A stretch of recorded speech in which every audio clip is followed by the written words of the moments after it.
Dude, your hair looks like mine, which is why I'm wearing a hat right now. Yeah, it's my COVID-19 look. Yeah. What's the plan with it? Are we gonna have to cut it eventually, or are we just gonna grow it out? Have you thought about Well, it? my cousin cut my hair. He lives Oh, with me, so I cut his hair. He cut my hair. I think I did a good job with him. I was gonna ask you who's better at it. Yeah, he used to cut hairs, so Oh, but I don't know if he's good. that's nice. My Yeah. wife used to cut my hair for me, but then I mean she was never really good at it, so we threw all the stuff out. I don't even have any of the equipment to do it anymore. But Okay.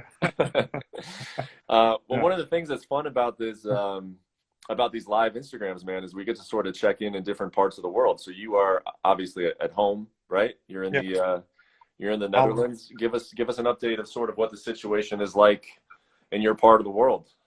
Well, it's also a lockdown, but not that strict. It's not like Italy, or it's still people can go out. Friends can come to your house, but you still have to have 1.5 meter distance. So it's not that strict as some parts of let's say, like Europe, like Italy or Spain. Yeah. The borders are still open. You can go to Germany, but only if you have a good reason. I wanted to go there to drive very fast because you have the Autobahn and you can go, you have no limit. But then I found out I'm not allowed. So there's not much to do, you know. Have you ever done that? I mean, I've Yeah. heard of the Autobahn, obviously. Have you ever driven on it? Yeah. Actually, I'm driving my car at night. So last couple of days ago, I got to hit 300 kilometers. 300 kilometers. There's Wow. there's no traffic, so You I'm Schumacher at 4 o'clock in the morning. Yeah. that's how you're spending your quarantine, is going out and driving fast at night, huh? Yeah. 4 o'clock. Sometimes I sleep at 7 in the morning. So no life. Are you kind of because I mean I've heard you describe you live in a farm. Are you like kind of isolated, or do you have like neighbors in close proximity, or are you kind of out on your own? No, I'm on my own, but my brother lives next to me, of course. I'm with my family. No neighbors. A little bit further, of course. But yeah, so I'm not alone. Well, it's I mean, as far as places to get stuck in a quarantine, I would think a farm would be a pretty good one. But I've also heard that you don't grow food on this farm, right? No, nothing. But lately it's nice weather, so we sit outside a lot. My niece is 2 years old, so that keeps us busy in the yard playing with her. So sometimes I drive the bike when it's nice weather. Yep. You know, see some friends. It's not that bad quarantine, but I'm hanging in there. How about training? I mean, obviously you were supposed to have a pretty big fight in May. I mean, are you getting in the gym or not so much? No, not at all. I stopped right away when they said the lockdown started. I knew this is gonna last for a long time. The way it looks right now, the virus is not gonna go away anytime soon. It's gonna be here at least for a year, and then I hear next year it's gonna come back. That's what Dr. Fauci is saying. Is the U.S. White House doctors. So he looks like an honest guy. He knows what he's talking about. So he's gonna come back next year. So I don't know. I don't know if it's safe for fighters to able to fight again. Well, yeah, I mean, that's an obvious question that I had for you, is that Bellator has, been pretty proactive in shutting down its schedule months in advance, whereas, the UFC, of course, just this week saying that they're gonna put on an event, they're gonna do one, in the U.S., and Dana White's even saying he's got a private island somewhere. I mean, where do you sit on that? Do you wish that you were with a promotion that was trying to put on events during this, or you think it's inappropriate? Well, all the fighters are gonna fight anyway, so no one said no. Obviously, if they would have offered me, I would have fight too. That's your job. If they say, "Hey, come fight," you're gonna fight. You want to make some living, but I don't think the promotion can guarantee the safety of the fighters, because let's say a commentator or the cameraman is sick, or one of the fighters is sick, you're gonna make everybody sick. So I don't know how they can guarantee the safety. So if they would have asked me, I would have said yes. But I can understand that other sport events canceled all their events. Why would you say yes if everything that you just said is true? I mean, knowing that a commentator could come and give it to you, why would you say yes? Because that's your job. It's like asking a nurse to go to the hospital and work. Yeah. You know what I mean? It's and what I've understood is this virus is going to be here for a long time. So people are going to have to start anyway. It just depends on when. You cannot keep people, and now it's too many too many people are infected. So they're trying to get it down, and then slowly they're going to reopen. But the way it looks right now, we're not going to get rid of this virus anytime soon. So if they're going to start doing sporting events, and they ask, okay, come, I would say yes. Yeah. Has Bellator given you any kind of like guess? Have they even speculated as to like, hey, this is our goal of when we would like to hopefully get up and running again? Well, I read that California is looking after May. They're gonna look to make a decision if they're gonna have some shows. That's the California Commission. I think Bellator is gonna look for June and July to restart again. But it all depends of how the virus continues and what the government take for some measures. You know, you take it day by day, week by week. So you can't say anything for 100% they're gonna do that or not. What would you say is the biggest impact that this has on you and your life and your you as an athlete? I mean, one thing that stands out to me is that you had said that even after, I mean, you've had over 50 pro fights, but you really wanted to be active and you wanted to fight frequently this year. And so now this has put that on hold. So what's been the biggest impact on you personally?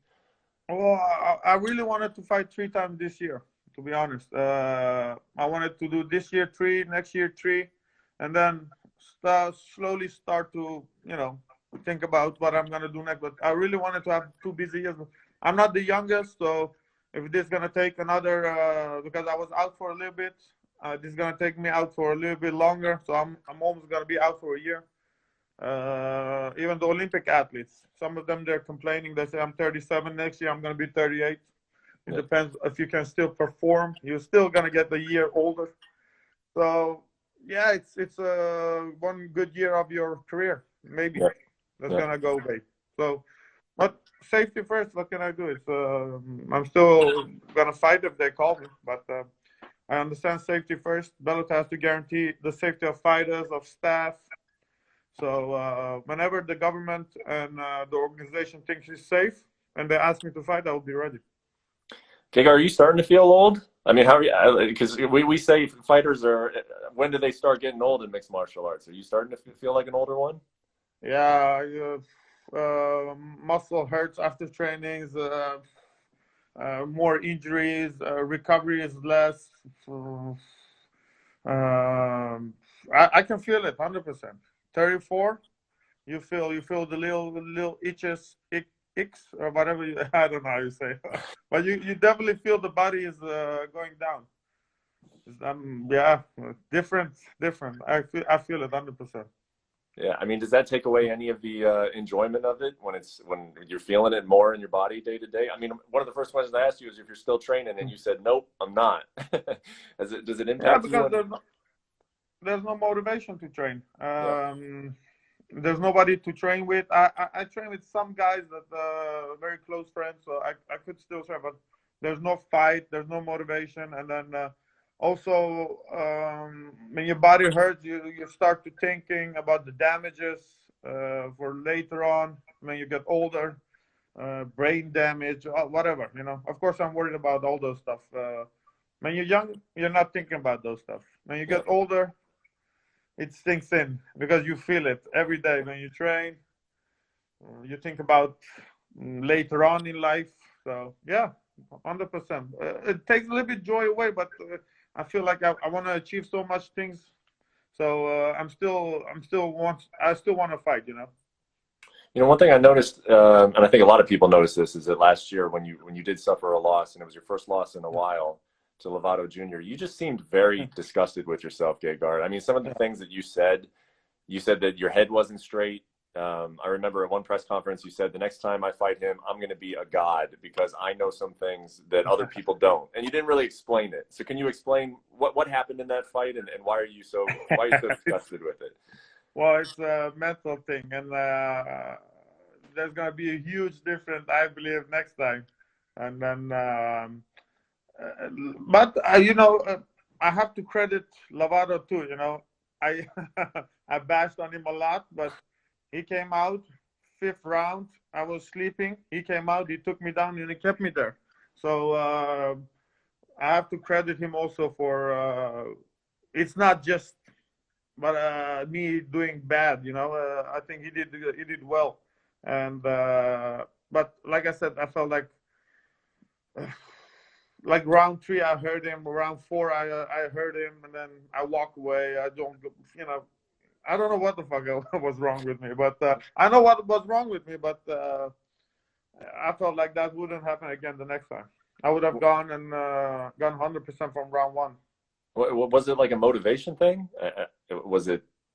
Yeah, a little bit. Yeah, I discussed this also, but it was more. I had 11 weeks of training. I wanted to win that fight very bad, but sometimes you train too much, you give too much in the ring, in training, in the sparring, and then in the fight you don't have anything left. But besides that, I got sick at the end. I got diarrhea for 2-3 weeks. That doesn't help. I'm not making excuses. I'm crediting Lovato because he showed up, and he showed up also differently. The way he looked. What do you mean by that? Yeah, but he is retired. I'm not gonna bash on the guy. I wish him well. It's I wanted to fight him bad, but he has some health issues. I wish him well, and then nothing to say more about that. Yeah.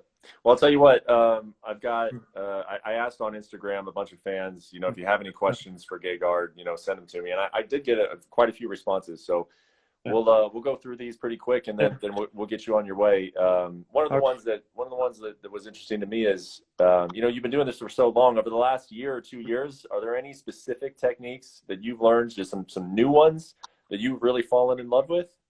I mean, after doing this for so long, are you still finding new techniques that really seizes you? No, not really. Just getting in shape, working a lot on my wrestling, sharpening what I already have. But it's not like I'm gonna do spinning elbows or something like that. Why not? How come? I like to keep it basic, what I know, because like some stuff I do wrestling, and then I'm like, okay, before I get to do this technique well enough and then do it in the fight, it's going to be at least a year or 2. And then maybe it's never going to show up in the fight. You know what I mean? It's not like I'm at 20. So I rather sharpen the things that I have than learn something, a German suplex or whatever. And then that's never going to maybe happen in any fight. So yeah. A little bit with age, but I still do a lot of wrestling, a lot of stand up, a lot of ground. So I'm learning, but it's not like I'm gonna do my style is not gonna change. Another fan wanted to know is when you wear glasses, are those prescription glasses, or are you just trying to look like a hipster in there? No. Just I cannot see very far away. I used to drive car, and then I don't know, without glasses now, I don't know how I drove all these years because I'm blind. I don't see that far. Really? You ever think of close by I can see, but it's like 175, something like that. I don't know. 125 minus. Okay. So yeah, pretty strong prescription there. Someone else, pretty open-ended question. They want to know what you think of Paulo Costa. I like him. Strong guy. He tries to run you over. He's like a truck. Yeah, I like him. I like the guy. Yeah. How about Israel Adesanya? I mean, talk about his skill set And also, I Yeah. mean, of course, we like to talk about these fantasy matchups. You're at Bellator. He's with the Yeah. UFC. What do you think a fight between you two would actually look like? How would it play out? I think I match up very well. You know, it's a stand-up guy. I can fight him stand-up, but obviously he has a good stand-up, good wrestling. When he came, I think I was underestimating him. I thought he will have no wrestling, but actually he impressed me with his takedown defense, in his ground game. I didn't know he was that good. So, yeah, deserving champion. The next fight coming up for the UFC is Tony Ferguson versus Justin Gaethje. We were hoping to see Tony Ferguson versus Khabib Nurmagomedov. Are you a big fight guy? Do you watch fights, and do you have an opinion on that fight? How do you think that one will go? Yeah, definitely.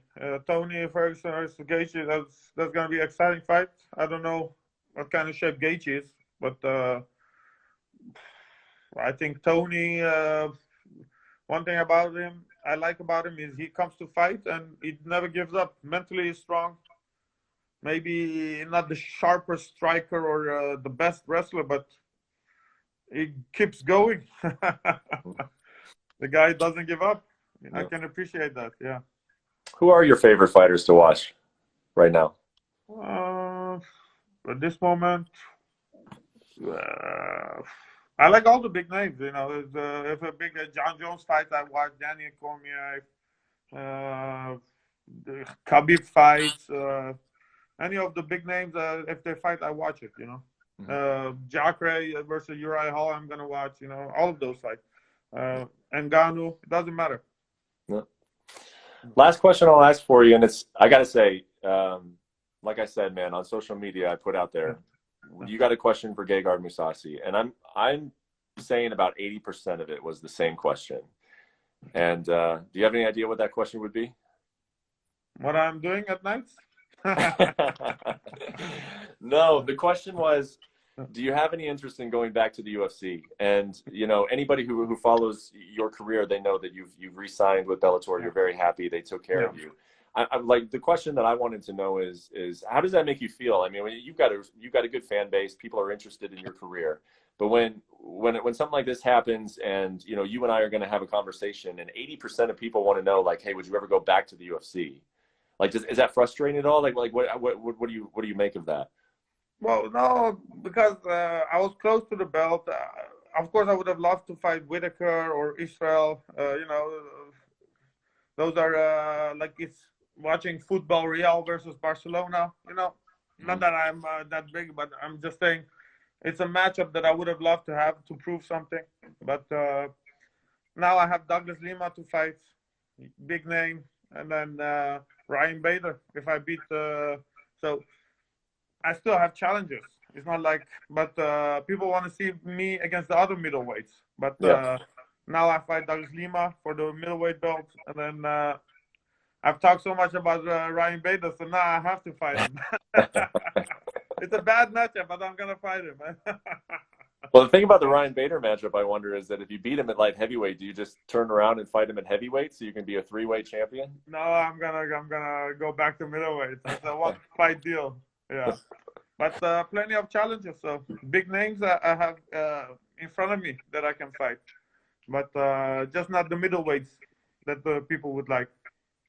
Do you think Bellator, or how good of a job do you think Bellator does about getting the word out on these fights? You know, because I was talking to you know, your manager the other day, and we were saying that man, you versus Douglas Lima is a fight that every fight fan wants to see. You know, and will the viewership reflect that? I don't know the answer to that. Like, when you look at what Bellator is doing as a promotion, like what have you seen since moving over there? Oh, I think they were very happy with the results that they got. They have now 2 million followers on Instagram. I think they're happy with the ratings. I'm more famous now in Holland than I was when I was in UFC because Spike is showing my fights. So I feel like they're doing a great job. I'm happy. The fighters are happy. They're happy with where Bellator is going. So I'm happy to grow with them. So I don't know about the network. I'm hearing Showtime, CBS. Yeah, I think there's not bigger exposure than that. So obviously they're happy. Obviously they're getting bigger. Yeah. But it takes time. But I heard Showtime and CBS, so I don't know if we can get bigger than CBS. Yeah. Well, I'm kind of notorious for saying last question, but I got one more for you. And you mentioned no problem. Holland. You mentioned Holland. Where are we at? Is Bellator coming to Holland? How close are we to that? Well, I was very close to April to have a show, but they wanted to do in Amsterdam. In Amsterdam, the city hall, I say the mayor, they don't allow fights because it has they don't do big shows because of criminals and whatever they don't want to have big fight events in Amsterdam. So they were very close, I believe. So, but there was too little time for it. So maybe they're gonna push it later on. But I feel it's gonna happen. It just not maybe we were hoping this year, but this year probably not. But hopefully next year. When's the last time you fought there? Maybe when I was 20. I don't know. It's a long time ago. Yeah. Would you want that? Would you want to fight in Holland more than any particular matchup? Like if you could fight Adesanya or you could fight in Holland, which one would you pick?